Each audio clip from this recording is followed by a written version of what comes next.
Can you tell us a little bit about depression? Depression is a huge subject. It's experienced by a very great number of people. I think people are often not aware that they are depressed. It's good that they are aware at that time because they can go to their GP and get some help. But often they find that their lives are being affected by something and they're not quite sure what it is. Depression can be connected to physical illness. It can be part of a diagnosis.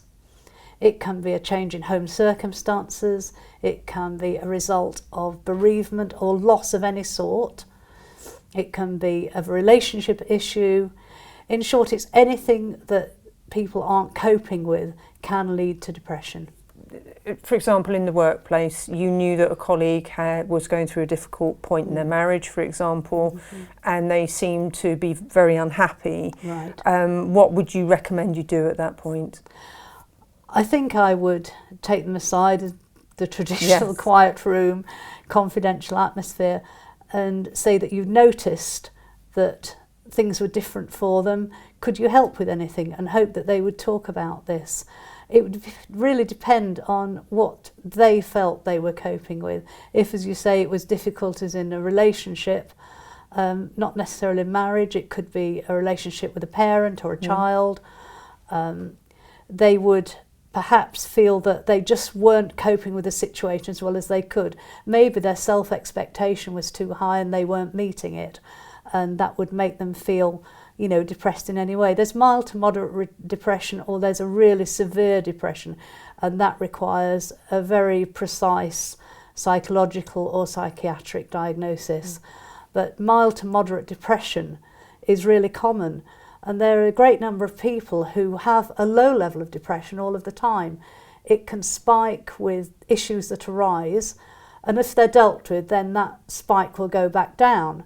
If they're not dealt with, then it will only go partially down, and the next crisis or issue will build on that until at the end of it you've got a real sort of bonfire of depression or anxiety that needs to be dealt with, and the more it goes on, the more difficult it is to cope with.